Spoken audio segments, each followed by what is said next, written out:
Hello again, this is Kathy Toso, and this is Two or So with Toso, and today we're going to talk about the role of the appraiser. If you want a copy of this, just text me at 818-679-3696. My goal is to help you pass the state exam on the very first try. So the role of the appraiser is actually hired by the buyer. The buyer pays for the appraisal. Usually it's outside of escrow. It's usually a separate fee that the buyer pays for. So they're hired by the buyer, and the buyer is supposed to get a copy of the appraisal. However, the appraiser's job is to protect the bank, because the bank is going to give a loan based on a percentage of the appraised value or the purchase price, whichever is less. So the role of the appraiser is to protect the bank, even though they are actually hired by the buyer.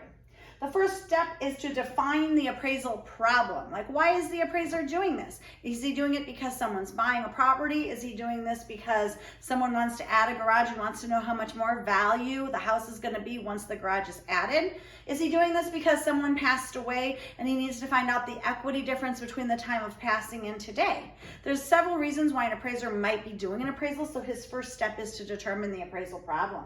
He first then has to define and decide what the highest and best use of the land is, to make sure that the land is being used as its highest and best use.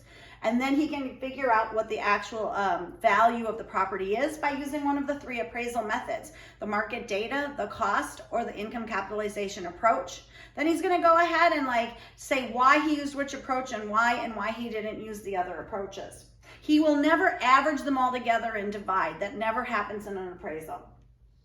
The narrative report is what he actually gives us. It usually has three subheadings, and it's like a 35-page report. It's called the narrative report. When we do our CMAs for our clients to tell them what a house is worth, that's called a CMA. That's a letter report.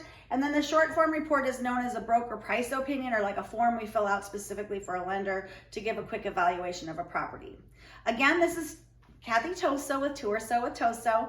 If you want to get a copy of this, feel free to text me at 818-679-3696. If you failed your test, know someone who needs to pass the test, get continuing education, I'm here to give you assistance. Thanks so much for seeing me today, and peace out.